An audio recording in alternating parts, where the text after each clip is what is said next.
Monsters are cool, that's just a fact. Part of their endless appeal is that they are fundamentally strange and different to the world that we exist in.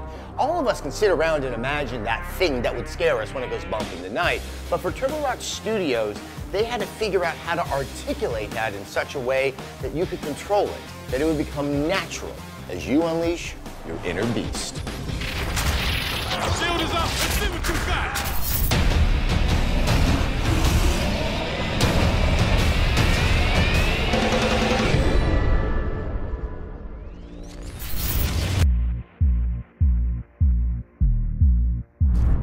So, really, an essential component, and one of the signature element of Evolve is the monster. Monsters are fantastical creatures. So really, there's almost like a sky's the limit on what you can do with them. What did you know, though, going in, what you had to do, A, to have an exciting monster, and one that would be competitive inside of the game environment? I mean, from a visual standpoint, you know, we just kind of dove into it, not really sure what we wanted to do. I think the initial goal was to come up with monsters that, you know, something that you'd never seen before, right? And so what we ended up with were some monsters that, as works of art, were really cool, but you would look at them and you didn't know what the hell you were looking at, right? They were just kind of so strange that they weren't really scary, one, and two, as a monster player, you couldn't connect with them. The thing that we find is, you know, you want to be attached to your character, right? Hunters. Monsters are no different, right? I mean, if I'm going to play the monster, I want to have some kind of connection to that creature, right? We gave Goliath lips, right, so that the animators could pull them back, you know, and have them snarl, and you know, and eyelids that can, you know, allow them to blink. Suddenly, they were characters instead of these sort of abstract pieces of art. Got her now!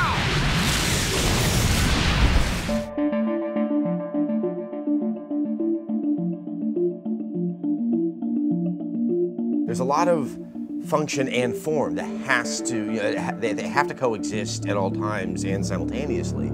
That, you know, it has to look a certain way, but that's also going to allow it to control a certain way, because unlike, say, maybe an AI-controlled creature that can have sort of a limited range of behavior, this has to be fully player-controlled and be enjoyable. Right. So there has to be sort of a good range of what you can do with it. Mm-hmm. And a challenge there is, you know, in most games with a boss battle, the boss has these routines that he runs, and they go through these cycles that are, you figure out the rhythms, right, and then you can beat him. But as soon as that is player controlled, now there's no rhythms, so now we put tells. A good example would be Goliath's rock throw, where he physically goes to pick up the rock and puts it over his head. And even though that's player controlled and the player has complete control of when he releases that rock, I've already seen that he's going to throw a rock as a player, so I'm ready to dodge, right? You create these windows, and you gotta ride that razor's edge, and that's where kind of the fun gameplay comes out between the two teams.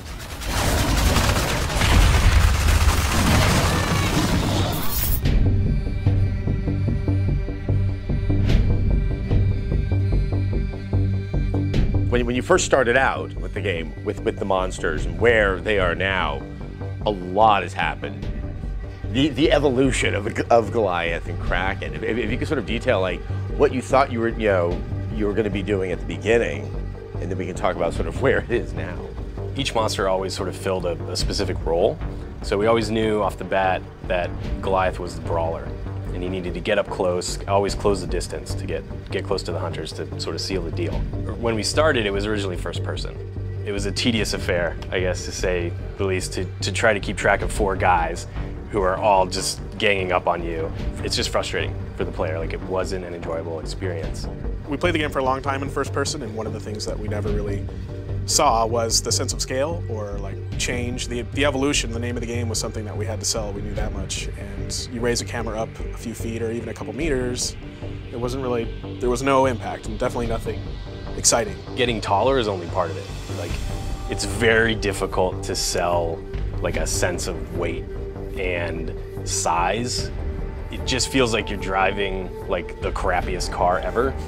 You know, it takes forever to turn around. You know, you're trying to turn the corner and you're just driving a boat. You know, and we were trying all these different things to say like, you're big, you're powerful now, you can knock down trees and things, but it just always felt like a frustrating work to make that happen. Yeah. If we could see the monster, I can sell his weight, how big he is, we could make him look really cool, and you know that's you. Like, why are we hiding the cool looking monster? We were actually kind of worried that, hey, if this third-person monster thing works, it might be shut down just on the premise that it's too different from the other part of the game, and like maybe that juxtaposition isn't going to make sense to people. But it was cool because the reaction was, wow, the monster, they feels like their own experience now. The monster is his own guy, the hunters are their own guys, and it was like just kind of this accidental byproduct that it actually added something for them to be different. So that was really cool.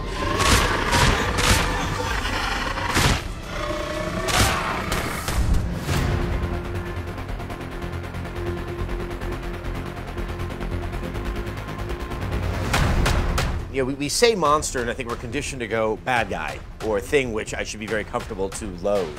But really in the game, they're remarkable animals. Like there really isn't kind of a moral judgment that's passed on them. And you know, maybe sort of in allusion to, you know, movies like King Kong, you know, there's, at times I couldn't help but have a degree of pathos, even sometimes when I was the hunter. I mean, did you always kind of see it as having, I don't say moral ambiguity, but actually a moral equity between the hunters and the monster itself? Yeah, I think so. I mean, the thing about the monsters that we decided very early on is we're not telling you where they're from. We're not telling you what their motivations are, right? That's all left to your imagination. Certainly when I'm playing as the monster, I feel like I'm the good guy and they're the bad guys, and of course vice versa, right?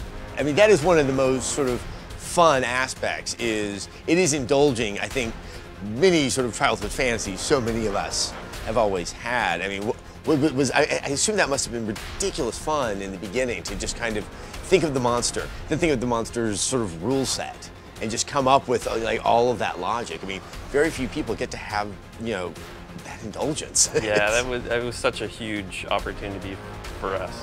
Being able to get it signed and actually build the game that we wanted to make, you know, and it was really us sitting there fantasizing about, you know, all the different things that, oh, and you could have a harpoon gun that you could shoot and it would stop the monster, but then he could break it, and so going through all of that stuff and actually seeing it, you know, become reality is amazing.